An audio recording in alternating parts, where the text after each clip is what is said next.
Kita berjuang dalam sistem khilafah untuk menyempurnakan pelaksanaan ajaran yang nggak mau masuk neraka, wajib kok. Yang nggak mau masuk neraka, wajib kok. Umat Islam akan membuat khilafah, ini tanda kebangkitan umat Islam. Tidak ada ajaran selain Islam, ingat ya, garis bawahi, selain Islam yang sesuai dengan Pancasila. Selain Islam bertentangan. Kita juga harus tanggap dan siap menghadapi perang cyber, menghadapi intoleransi, menghadapi radikalisme, menghadapi terorisme, serta menghadapi ancaman yang mengancam persatuan dan kesatuan bangsa kita.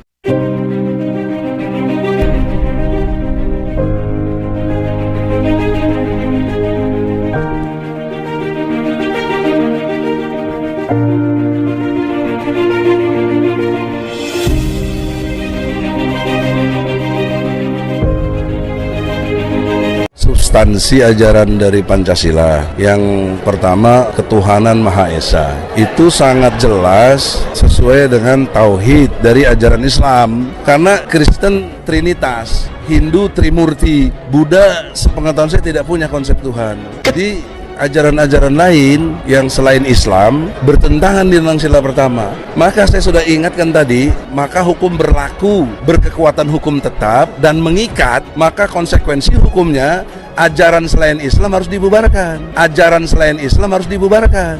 Negara Pancasila ini sudah final, tidak boleh dibicarakan lagi. Kalau itu ada ormas yang seperti itu, ya kita gebuk. Sudah jelas itu, jangan ditanyakan lagi. Paling penting lagi, umat Islam akan membuat khilafah, ini tanda kebangkitan umat Islam. Mujahid, mujahidah dari HTI. Itu apa lagi? Ya kita gebuk, kita tendang. Sudah dinyatakan sebagai organisasi terlarang, ada tatnya jelas sekali.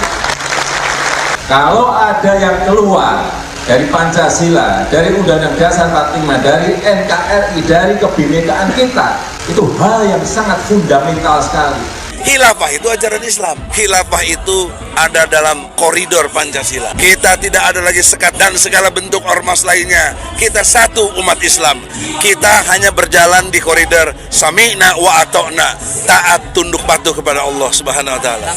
Dia sudah menolak khilafah, maka akan kembali terulang bentrok, demo, makar. Demi Allah, rebut negara ini. Kekhalifahan yang kita umumkan ini, kita tidak perlu takut kepada siapa-siapa. Kalaupun kita mati di situ, kita dapat surga. Bangkit, kita siap dan rela mati, siap leher, nyawa kita akan jual. Takbir!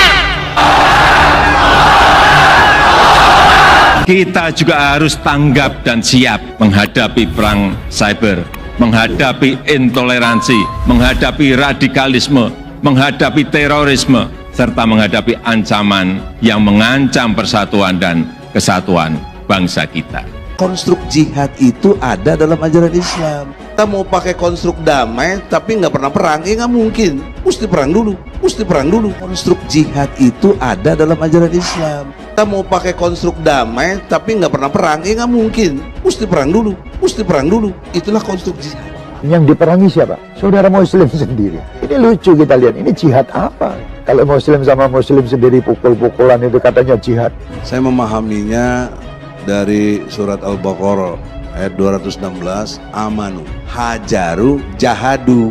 Ini tiga kesatuan yang nggak bisa-bisa. Keimanan itu harus dibuktikan dalam bentuk perubahan nilai menjadi hijrah. Hijrah nggak bakal tercapai kalau tidak ditopang oleh suasana jihad. Hayya 'alal jihad, hayya 'alal jihad. Orang tahunya kan bahwa jihad itu perang. Jadi perang terus, bahwa jihad itu bunuh-membunuh. Sebetulnya Rasulullah tidak pernah mengajak seperti itu. Bagaimana kok muncul kata damai kalau belum perang? Loh, ini saya sedang jihad ini. Perang dulu baru damai. Jihad tuh nggak harus pedang toh. Abi sekarang nggak berjihad dengan pedang, tapi berjihad dengan ilmu. Pedagang bisa berjihad dengan dagangannya, guru bisa berjihad dengan mengajarkan ilmu. Masing-masing merasa dirinya benar, itu sudah orang yang tidak benar. Orang kalau sudah merasa dirinya saya benar, orang tidak benar. Rasul tidak pernah mengajarkan itu. Konstruk berpikir saya berdasarkan Al-Quran. Saya baca letterless. Silakan. Dan nggak pakai logika, saya pakai Quran. Makanya zaman ini banyak orang yang kurang paham. Jadi jihad itu pokoknya harus marah, ya, harus teriak-teriak, pergi ke satu tempat, untuk anu, bukan.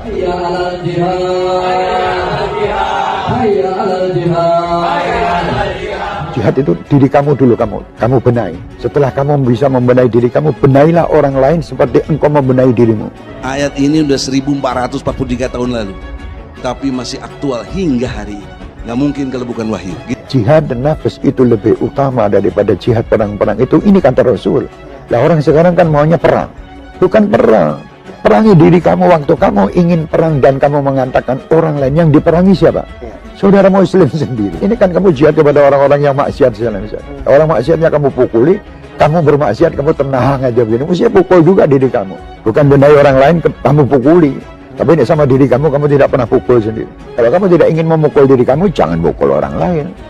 Nasihat itu lebih indah. Ketuhanan yang Maha Esa artinya negara ini karena multi agama, maka yang dinaikkan itu jangan teks salah satu agama, tetapi nilai universal dari seluruh agama ini kemas di dalam ideologi negara Republik Indonesia. Maka yang beda tidak usah dipaksa sama, tetapi yang sama jangan sekali-kali dibedakan. Maka rumusannya menjadi ketuhanan yang Maha Esa.